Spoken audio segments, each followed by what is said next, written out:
Welcome to the Arts First podcast, dedicated to freedom of expression and art for art's sake. I'm Wendy Earle, and with me is my indispensable colleague, Niall Crowley. In this episode, we're interviewing Lachlan Goudie, who recently published his remarkable new book, The Secrets of Painting. Lachlan is a writer, broadcaster, and artist himself, and he's author of a previous book, The Story of Scottish Art, linked to a TV series of the same title. It's clear he loves painting and has a huge knowledge of its history and an art form. The Secrets of Painting is a big, fat, lavishly illustrated book. In 20 chapters, it examines 20 masterpieces and reveals more about painting than you ever thought possible. And I think does that show it? Yeah. It's a history of painting that reveals how artists have used and adapted innovations in technology and materials to create masterpieces that have since inspired awe in millions of people. It's a fascinating account. It's a masterpiece of research and synthesis. I found the reading of it revelatory, and each painting opened out in the context of its time to reveal exactly what the painter did in raising his or her work to a new level of artistry. So Lachlan, let's get started. How and why this book? What got you going? Thank you, Wendy. It's a great pleasure to be here.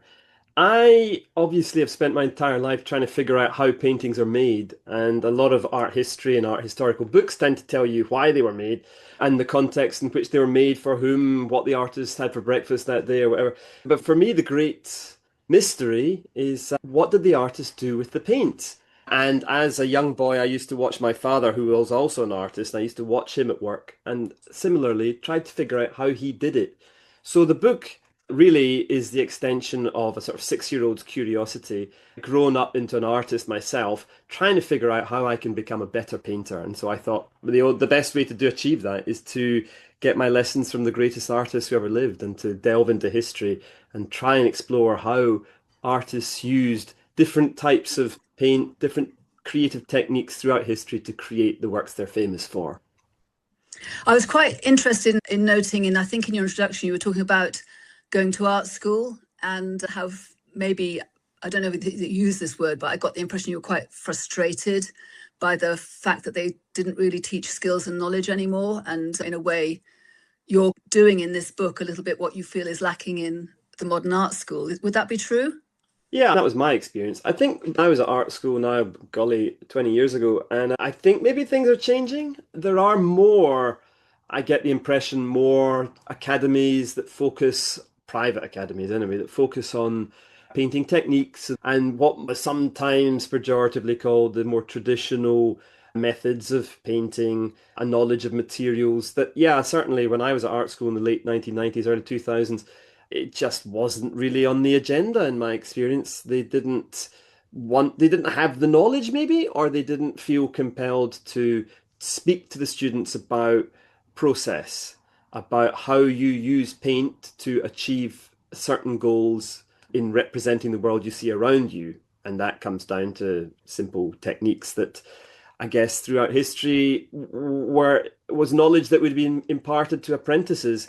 But latterly, we have moved beyond that, and I think we've spent a lot of time in art schools teaching, and very importantly, teaching young students how to think about what they want to create and why they're creating it, and explain the thesis behind a concept, but maybe too little time giving them the practical skills to achieve the images that they want to paint. And yeah, certainly at art school, I enjoyed myself. I don't think I came out with a huge arsenal of creative techniques. Was never taught even how to stretch a canvas. And frankly, I think that might be ground zero for a young person wanting to become a painter. Yes, indeed. We just did an episode on art schools as the first of a few, I think, and I hope.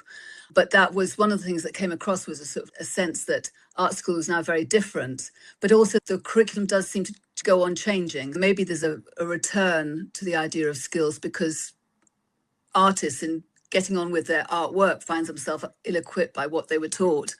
That seems to be a sort of a consideration. And certainly one of the things also I thought about reading in terms of reading the book was that I don't think it's just for artists at all. It really gave me a better sense of how to look at a painting Yeah, and what to look for. I think that's important when I think that some originally this book was going to be called How You Paint a Masterpiece. And it came out of an idea for a television series that I was in developing with the BBC for a long time before it got to a dead end. And when we're talking to the publishers, they said we want to not be in the how-to arena of publishing because there's that vast area of the bookshop where young or people who are aspiring to be potters or artists or whatever it might be, they can find the how-to manual. And this book was always meant to be, and I think it turned out to be more than just a volume about tips and techniques. It's really about stories. It's about the stories surrounding individual artists, the challenge they faced mastering particular materials, new painting materials as they emerged across history, and the context in which they were painting. That sort of, I grew up in a household, as I say, my dad was a painter and he had a studio at home, and similarly, my studio is at home, and I have my family here. And I'm aware that when you're in an artist's family, you're all part of the creative process. And for all of these artists who I wrote about, the background to their lives, who was in the house at what time, who they were having to teach, what time they got up at, all filtered into the experiments they were undertaking in their studio with the materials that had evolved as being the predominant way of painting in that day. So each chapter is really a story which takes the reader, firstly, introduces them to the historical context of time at which the painting is set, then begins to contextualize the artist and introduce their character, and then it brings in the particular painting, the moment in their career, the technique they were exploring, and tries to tell the story of how that work was created from a blank canvas to the final brushstroke. Yeah, and it does that very well. So I was trying to work out, how did you make your selection? Because how do you select 20 paintings from the millions of, or thousands anyway, of brilliant paintings there are in the world? With great difficulty. How much was it personal? Because one of the stories you tell about was about Rembrandt's A Man in Armour, which you grew up looking at your nearby museum, Kelvin Grove. Yeah. Oh, it was quite a hard process, and it must have taken 8, 9, 10 months just to figure out what the paintings were that I was going to talk about, because I undertook the writing of this book from a position of some ignorance, really. I've read about art history all my life. It's been part of my growing up and my career. But the level of knowledge that I had to master in order to decide, A, what were the great technical leaps my book was going to cover, and then B, what were the best painted examples throughout history of works that reveal those techniques, and then C, which were the paintings that had enough research done about them to allow me to tell the story. Because not every painting has been forensically examined by conservators, has been x-rayed, has been considered. Most paintings haven't. So and in order to write this without just constantly, there is quite a fair amount of hypothesis in this book. I have to use my imagination to fill in the gaps in our knowledge and suggest what might have happened as the artist was working. But in the most cases, these are educated guesses based on very close research that was conducted by all the academics and conservators and curators upon which I've relied so heavily at the National Gallery and different institutions across the world. It was their knowledge that allowed me to tell the story of each painting. So 8 or 9 months was certainly spent trying to create a ballpark of images and then narrow it down. And it was personal. I had to choose paintings that I was myself interested by, which I thought were beautiful or interesting or technically brilliant. I find it very hard to write about things that I'm only tangentially interested in, because, as I say, each story had to have a kind of level of enthusiasm and passion to it. It was difficult. It was really hard. And that was the first hurdle, which I hadn't anticipated. It was a really interesting selection. And one of the things I was quite interested was the range. So you go back as far as 35,000 years BC, and that was a shocking start in a way. Why did you start so far back? It was with the cave paintings in Chauvet in France, which are truly beautiful, surprisingly. And it's sad that we can't go and look at them ourselves, but I'll go that far back. They're stunning paintings. We can't visit them because the moisture in our breath would disintegrate the images, so they're kept sealed in the caves at Chauvet, although there's a wonderful reconstruction that you can actually go and visit, which is pretty impressive. I am always really fascinated by the origins of human creativity. And one of the lessons that just kept coming back from writing this book was that we're not half as clever today as we really think we are. We're so impressed with our ability to fly around the world and do this and tweet that. And the fact is that 36,000 years ago, early humans were creating, propelled by instincts that are very familiar to us. They were using their hands in similar ways to create the images. They were motivated by the challenges of perspective and composition and tone and color in the same way that we are. They were using pigments that I have here in my studio that I use every day. They just come packaged in a different way and mixed with a different binder. And when I wrote my last book, The Story of Scottish Art, I found actually the most engaging research part for me was looking at in Scottish history anyway, it was the sort of Neolithic work, which was created in 5000 BC, so on, which I knew the least about and found most interesting to research and write about. And I think really the same was true of the early prehistoric paintings at Chauvet. Again, it was difficult to choose which paintings to write about because there are all kinds of extraordinary prehistoric artworks which are exciting and engaging, but quite a lot of research had been done into Chauvet, which allowed me to talk about the technique better. And I just think it's really important for us to recognize that we have a long human history of being artists, and that the materials that were used 36,000, 35,000 years ago have very close links to what we use today. And that wonderful arc of time it's really just a great bridge. It connects us. And we're not really as different from those folk as we think. Yeah, no, that's really interesting. I think the other thing I found interesting about your choices was your I suppose your attempt at presenting a global picture, because the dominant theme of the book is really European art, broadening out to Western art with the US. But you had I think it was five chapters on works from Egypt back about 2000 years ago, and then China, India, Japan, and most recently, interestingly, we'll come back to that later, Aboriginal Australia. Why did you make those choices? Well, that was always in the sort of proposal idea that I had in my head.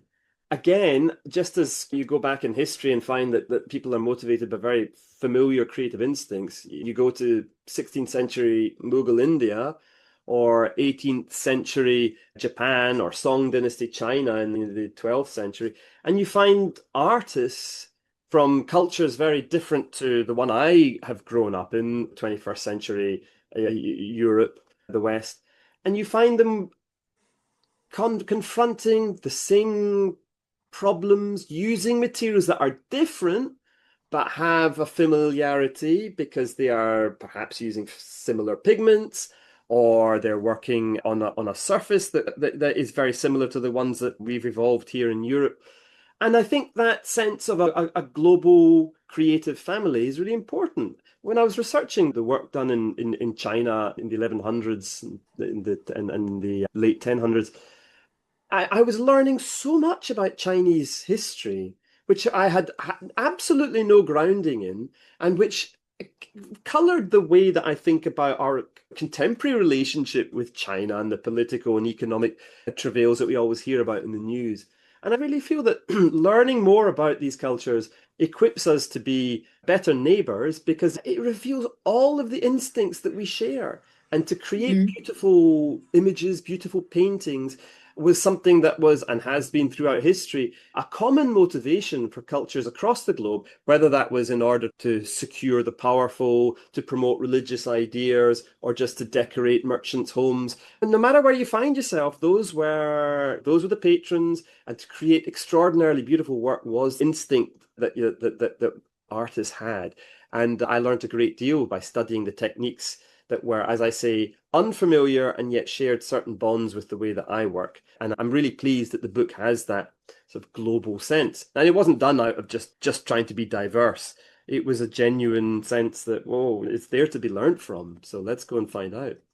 Yeah, I think it was quite cleverly done in the way that you're flagging up the fact that there are other non-European painting traditions. without pretending to cover them. It's like you just flag them to us to make us pay attention to the fact that traditions of beautiful painting are a global phenomenon, not just a European thing. And I think that is definitely that important point, that I'm not trying to be comprehensive or even really take on the mantle of being an expert. I'm not an expert in any of these chapters. There are academics who dedicate their lives to studying what I attempt to summarize in 8,000 words in a chapter, or get devoted several months of research to. They're doing it day in, day out, year upon year, because each one of these chapters is in itself just a cosmos to immerse yourself in. And so I'm very grateful to all of the research that has been done before me, which allowed me to write this book, which I was hoping might just make the information more accessible to a wider audience. Yeah, yeah, definitely. Specialist bunch. Yeah. I've made a selection from yours of about several paintings, which kind of give us a sense of what the book does in more detail. So the first one I wanted to look at was the Giotto's Dream of Joachim, which is in the amazing early Renaissance chapel in Padua. I can't say it, I don't think, Scrovegni Chapel. That's right, yeah, yeah. And that was in 1300. So briefly, what was the significance of this particular work? This was the chapter in which I begin to discuss fresco. So the process of painting on plaster to create these extraordinary murals and decorative paintings that we're familiar with if you've ever had a chance to tour, particularly northern Italy and the great centers of Florentine painting and Venetian painting. And I had zero knowledge about what painting in fresco entailed. I had gone to visit many wonderful frescoes during my travels across Europe, but never really asked the question, why do you actually paint this? And it turns out it's an absolute nightmare. It's really difficult to master the fresco technique. And Giotto was just absolutely the king of what they call true fresco in his age. And he was the most sought after painter of frescoes in early 14th century Italy. And he was commissioned to create the images on the walls of the Scrovegni Chapel, which he undertook using this technique of true fresco, which involves you painting not on a dried plaster wall, which is a method that artists had undertaken for a long time, including as far back as Pompeii, but painting on freshly laid plaster, which means that you can only complete a small portion of an image every day, because you have to complete the segment of the painting you're creating in the time it takes for the plaster to dry. So it's a race against time. It involves an artist having extraordinary latent abilities and skills and drawing and creating the image they have in their mind of draperies, folds, faces, angels, whatever it might be, because they weren't working from a photo. It's more than likely that they weren't always working from a model, because all of these images are painted high up on scaffolding 10 meters up from the ground. And it was just remarkable to learn how it was possible to work this way. And the reason that artists undertook this kind of crazy, difficult technique was because it was a method of sealing the colors, the pigments, directly into the wall, which allowed the images extraordinary durability, and it endowed the colors they were painting with a beautiful luminescent sheen, which wasn't really achievable with any other methods at the time. And if you go to the Scrovegni Chapel today in Padua, the colors are still dazzling, dazzling, dazzling, and they've been on the bloody walls for 700 years. So it's quite extraordinary. Yeah, they're absolutely exquisite works. And the chapel itself, I went a few years ago, it was just mind-blowing, really. So next, we're going on to looking at the Arnolfini portrait, 1434 by Jan van Eyck.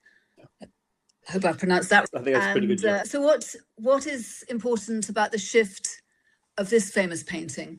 I think that the arc of the book, in some sense, is really only telling one story. The history of paint is the evolution of the two components that come together to make paint. And those are, on the one hand, ground pigment, which provides the color, and it has historically been generated by crushing down minerals or extracting dyes from plant roots or insect carcasses or all sorts of weird and wonderful ingredients.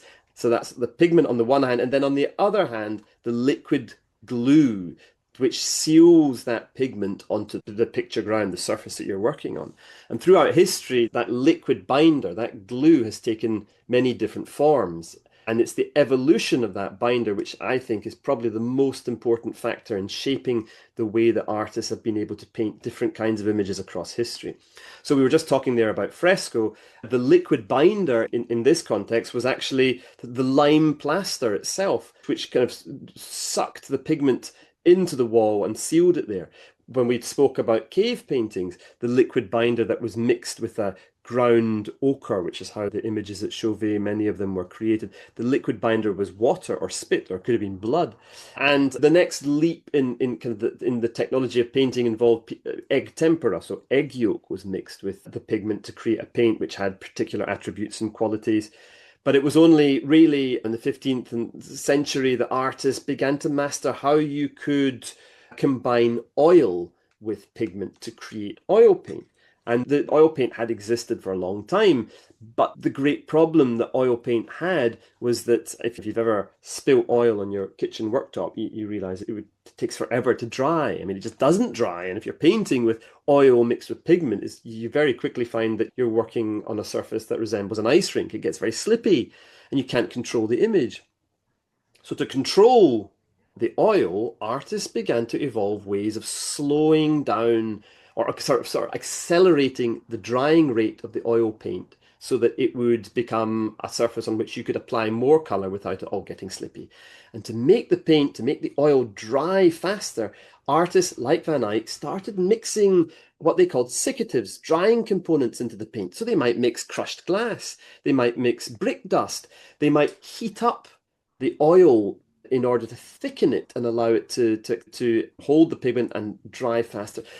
They found different ways to change the DNA of oil paint. And once they'd mastered that, and this was happening in different studios across Europe, they then were able to make the most of all the extraordinary advantages oil paint had over all the preceding painting mediums. So it meant that you could wipe, oil paint allowed you to wipe off areas of an image that you had created but you weren't happy with, so you could start again. Oil paint allowed you to paint in layers on top of what you'd already painted much more freely than had ever been possible before. So it enabled artists to make corrections, to create images that had much greater naturalism to them. It allowed artists to create a paint that was richer in color and saturation and glossiness so that the images themselves appeared to be more vivid. And all of those factors are really demonstrated in the Arnolfini portrait, which is a sort of masterclass in the early achievements of oil painting artificial reality, because the images appear to be so real, so photographic, that it's still mind-boggling to us today to look at this painting and figure out how Van Eyck achieved it. But at the time, it was completely radical. People had no idea how artists had devised this method of painting to achieve such perfection, such exactitude, such realism in the work. And it was the foundation stone for how oil paint became the masterpiece maker, the paint that we've been evolving and developing for over 500 years and still use today. Yeah, and it's interesting how we take for granted that achievement of Van Eyck, and what an amazing achievement it was. We look at the surface and we are impressed, but the character of the achievement, I think, is completely new to what you've described there, certainly new to me. Moving on, again, it's still in the world of oil painting, but here I was interested in how Artemisia Gentileschi got into the book. Judith beheading Holofernes is an amazing painting and really full of power. She seems like she's not so much a technical innovation, so much as the way she pulled her whole personal life, or maybe not pulled it directly into the painting, but that in a way, the power behind her painting seems to be who she was and the way she lived and how she had to survive as a painter at the time. Yeah, I think up until this point in the history, as you start to move into the 16th and 17th centuries, the kind of phenomenon of the artist as individual begins to emerge. Up until this point, artists were craftspeople. They were there to fulfill a practical role in society. They were there to decorate a wealthy aristocrat or a royal figure's palace, or create images that were visual, that were propaganda to promote their authority and power. They might be there just to decorate furniture, or shields or banners, or make banquets look fancy. They had all these sort of practical roles, but their own individual, their personality wasn't something that was important to what they were creating in their work so much. And as we move through history, and artists like Titian begin to emerge, and then Caravaggio, and then someone like Artemisia Gentileschi, we notice that it's that individual's personal experience of the world that is a very important kind of material element of the painting itself. Now, Artemisia Gentileschi was the daughter of Orazio Gentileschi, who was a great chum and fan of Caravaggio. And what we see in Artemisia's work is the sort of exploiting of some of the initiatives that have been undertaken by Caravaggio. He's obviously the artist of great drama. He uses this technique of chiaroscuro, where all of the images are lit very dramatically from one key point and often set against a very dark background. These were tricks of the trade that Artemisia introduced into her own work. And she carried on this sense of making images that were fueled by a sense of realism. Up until this point in history, painting pictures was about elevating the image to a sort of ethereal level of beauty. You're painting angels, you're painting religious figures, and you're painting classical gods. But in the hands of artists like Caravaggio and then Artemisia, it's about really anchoring the drama that's played out on the canvas in the human world. The people you are looking at are fleshy and real. And in Judith beheading Holofernes, there is most definitely a visceral and unpleasant bloody goriness to it, which makes you realize, makes you shrink a little bit away from the painting. And that's achieved not only by Artemisia, having learnt so much from her dad and having learnt so much from Caravaggio, but from the fact that you are aware that Artemisia's lived experience, the sexual assault that she experienced, the rape, the trial that was ongoing, very possibly during the period when she was painting this image, and during which she was subjected to all kinds of extraordinarily unpleasant inquisitions and tortures, are to some extent being exorcised in this image of bloody redemption. And it's vicious, and it's dramatic, and it's repellent, and yet equally draws you in, and it's compelling because it's staged with such light and dark vividness that you, unwillingly intrigued, get closer and closer to individually count the drops of blood which are dripping off the canvas.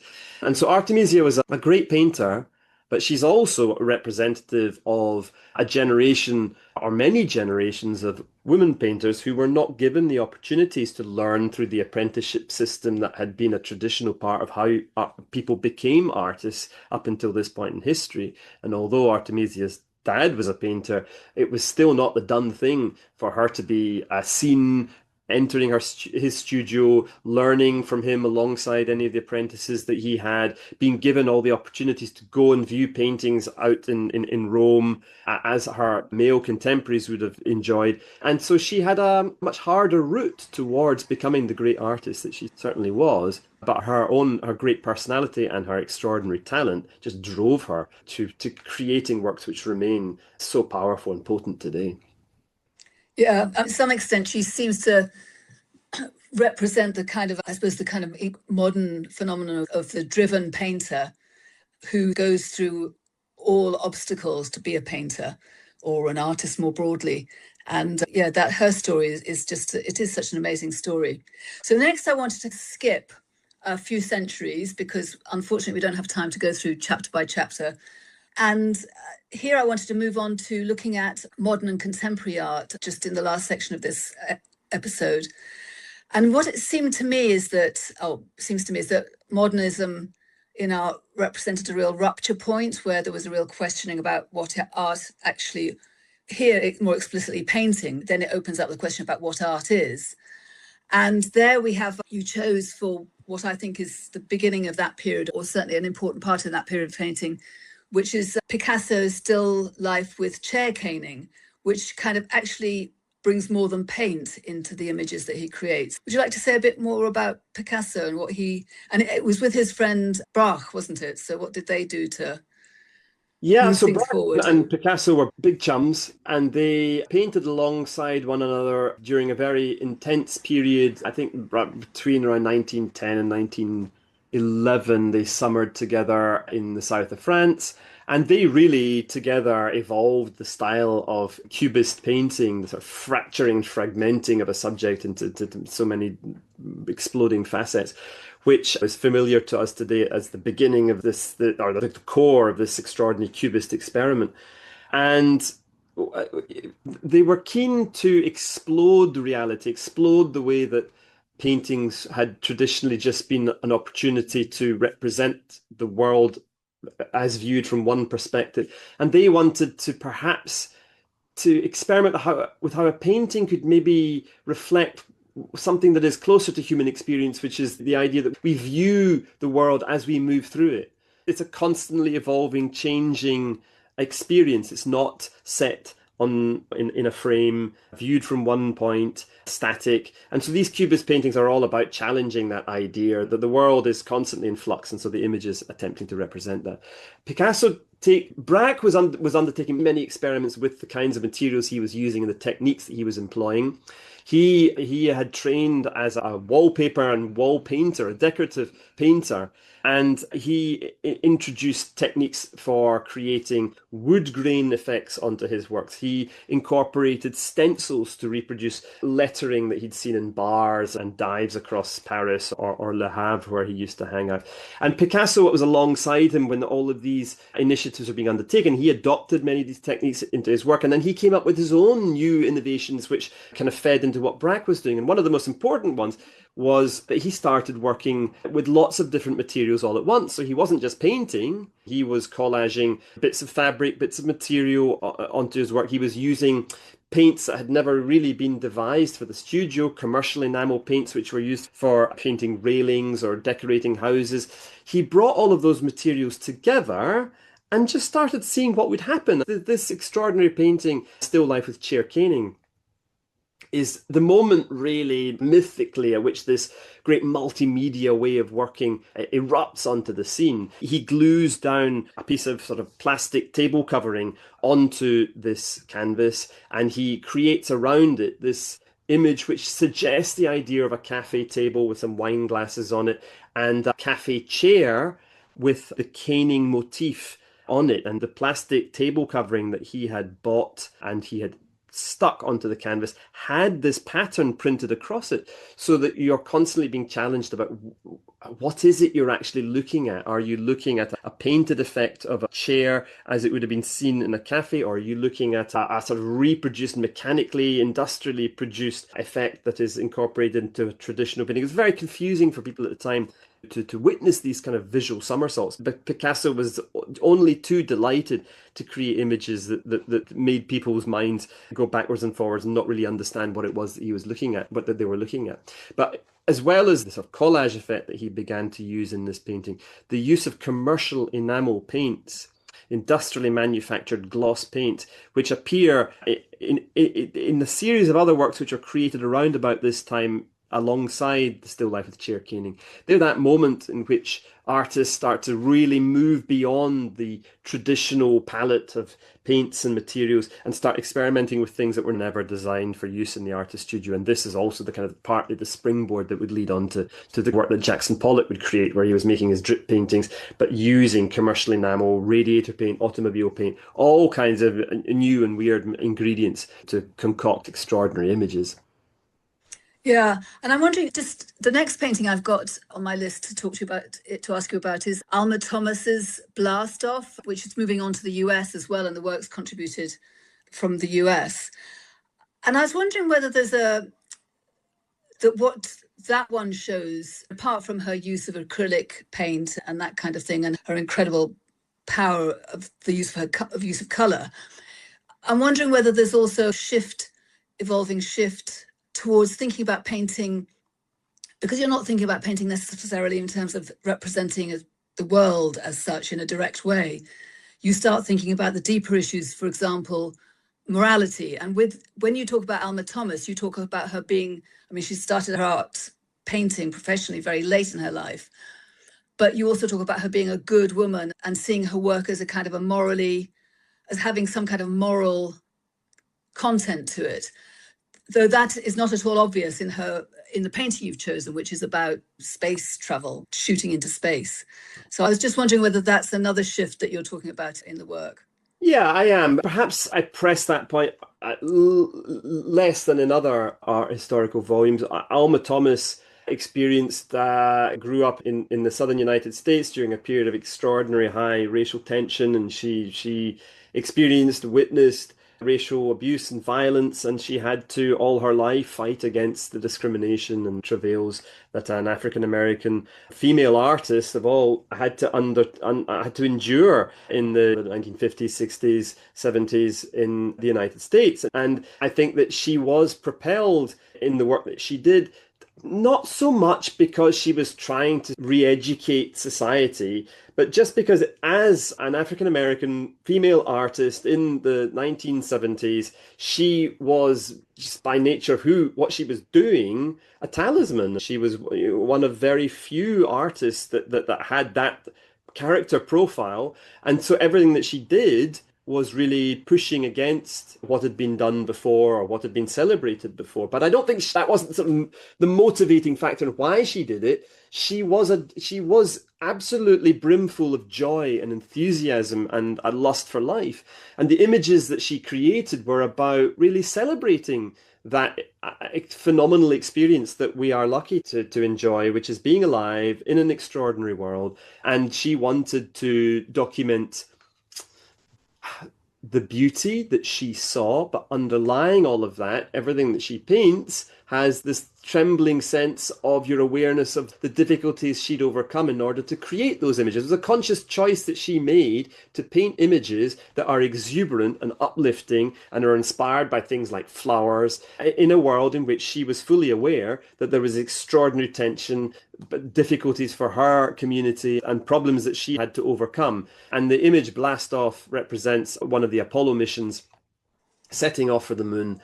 And it's painted in acrylic, which was this new leap in painting technology, which had evolved in the 1940s and 50s, and which was this combination of synthetic acrylic solution, which was a byproduct, again, of industry, of petroleum distillation, and pigment. So it created a paint which could be combined with water, had extraordinarily saturated color intensity. No matter how much you diluted it or brushed it onto a canvas, it still remained vivid and strong, and you could paint layer upon layer of it, achieve very significant graphic impact. And she was exploiting the particularities of that medium to paint images like Blast Off, which kind of explode literally off the page into your eyes because the colors are so intense, and the way that she accumulates little bricks of color across the canvas kind of almost oscillate and vibrate across the picture surface.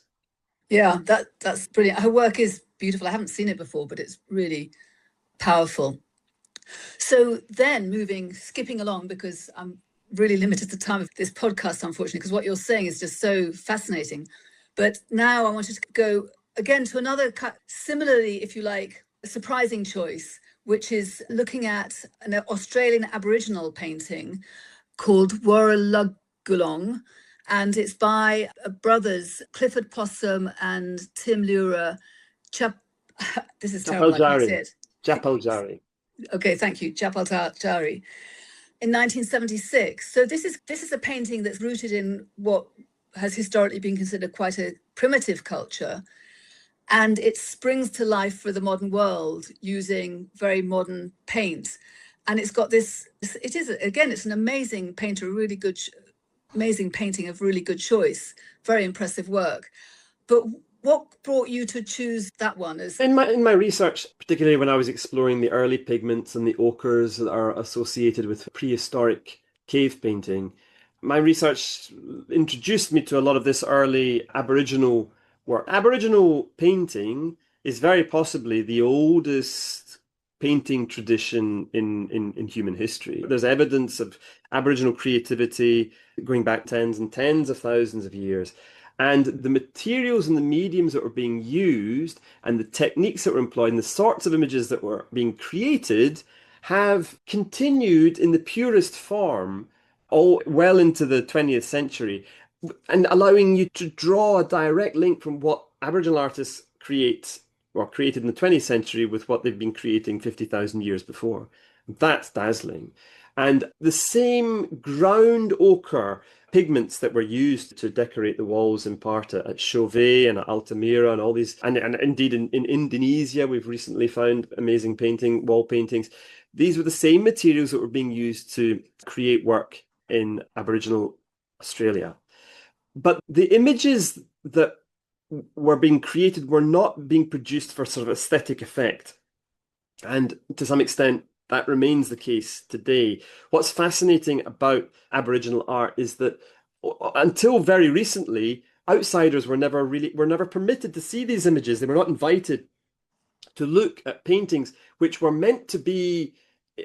inspired by the sort of foundational stories of Aboriginal culture, the song lines, the individual tales of, I don't want to use the word mythological characters, but stories that related very pertinently to where Aboriginal culture believes it had originated from. And the process of making these images was often undertaken by numerous artists working together. And it was the process of painting the image that was the most important thing. The finished artwork was an irrelevance. It was allowed, often they would create images using feathers, using sand, using pigment derived from flowers. And these images would be laid out, created on the ground, sand paintings, and then they would just be allowed to blow away. The final thing, the final object didn't matter. It was the enacting of these foundational stories, the creation communally of a work that had been undertaken at the behest of a community. That was what mattered about the creative process. And in the 20th century, opportunities arose for artists, not through choice. They were gathered together in various sort of centres, stations, if you like, in the outback, as the government attempted, in their eyes, rehabilitate this rural community and give it a new kind of economic future. And artists were corralled together, or people were corralled together in these communities and prevented from living the sort of lives that had been important to them prior to this point, which was much more transient, roaming existence. And they were, by virtue of finding themselves alongside one another, they started to create their own little art communities where they created works, and they started painting not just with the sort of ground ochres that had historically been painting method of choice for these creativities. They started using acrylic paints to work on canvas and on boards and to create permanent examples of an art form that had been transient and private throughout history. And in the 1960s and 70s, suddenly paintings were created that outsiders were able to view. Not only that, they were able to watch the process of how these people were making the works.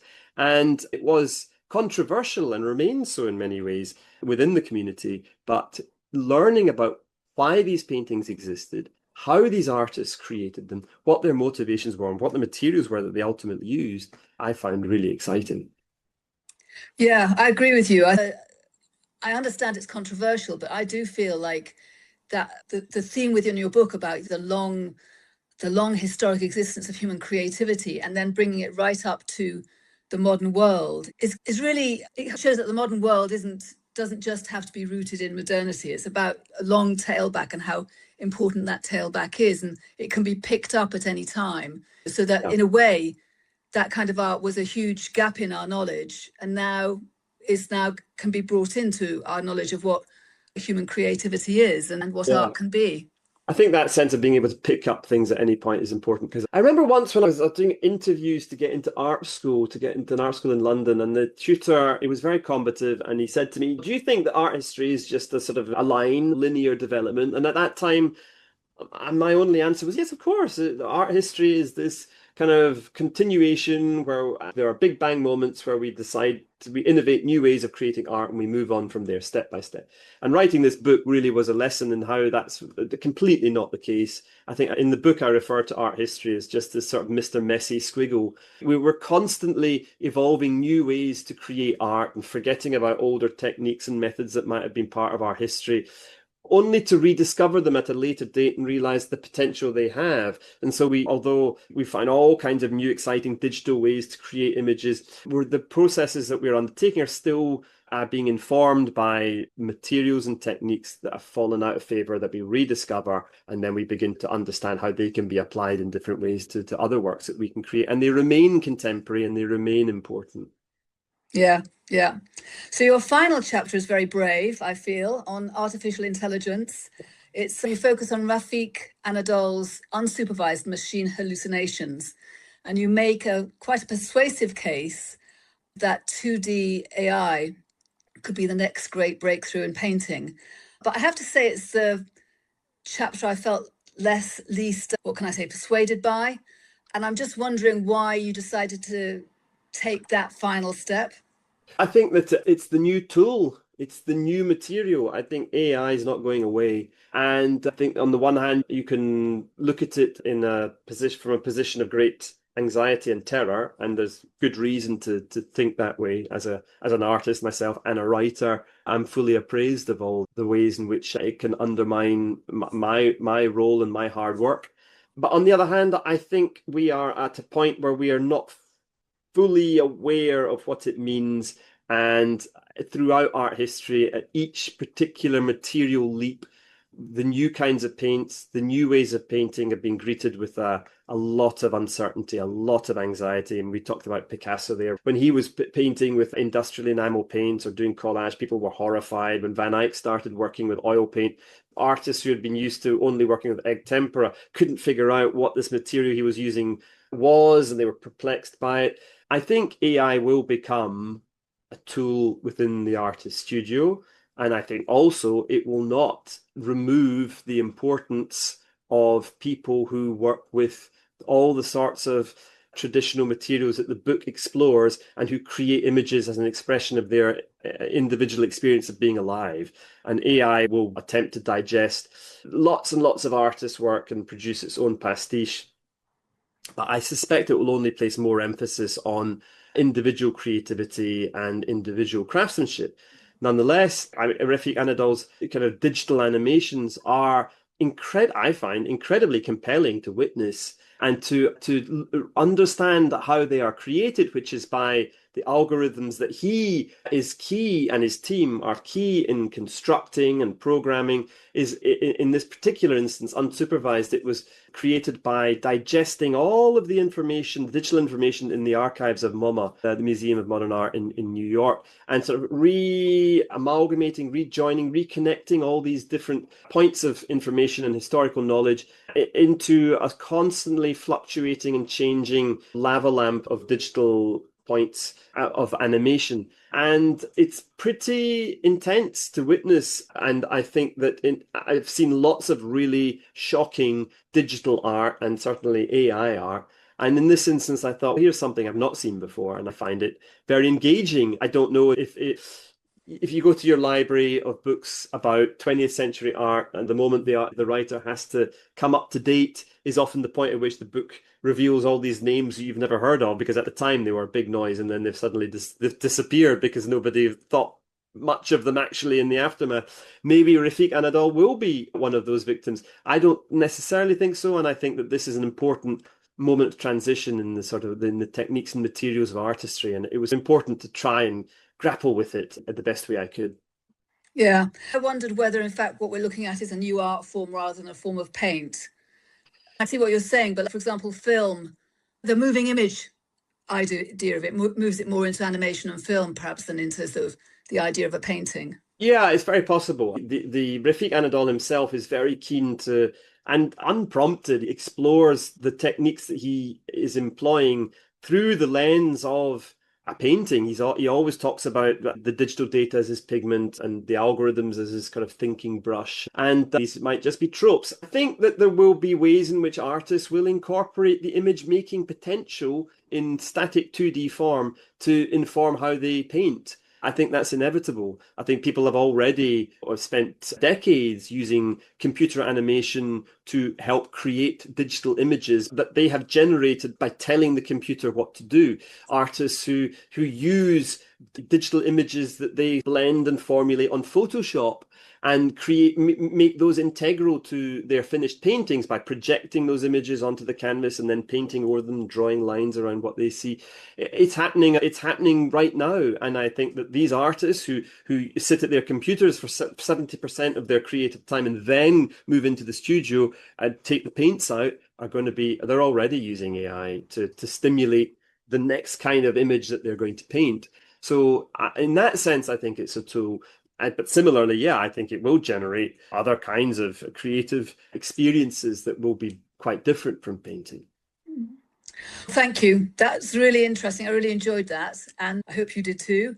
I would like to commend our listeners to read this book. It really is a joy to read. It both demystifies the artistic process, but also gives you a real sense that you can't reduce artists to technology ever. It's about what artists do with that technology. And I guess that's what you were saying in your last comment. It's how artists take something new and transform it. So I do think it's a must for all art students, but anybody who loves art. I just think it opens up a new world of what it means to appreciate art. So thank you for joining us on Arts First and to talk about it. And yeah, I hope your book is very successful. It certainly deserves to be. Thank you, Wendy. That's so lovely to hear your kind comments, and I've definitely enjoyed our chat. And so once again, thanks very much. Thank you for listening to Arts First. You can subscribe for free and listen to all of our episodes at our Substack website. You'll find that at artsfirst.uk. There you'll find relevant links, images, programme notes and other resources, and of course our donations page. You don't have to sign up for access, but if you do, you'll be kept informed of new episodes and articles as they come out. You can also listen to episodes on Spotify and Apple Podcasts and on our YouTube channel. If you like what we do, enjoy our podcasts, agree with some of our concerns on freedom of expression in the arts, for example, then we'd really appreciate any support, ideas and feedback. Tell your friends, share our episodes, sing our praises on social media. But for now, many thanks and we'll see you next time.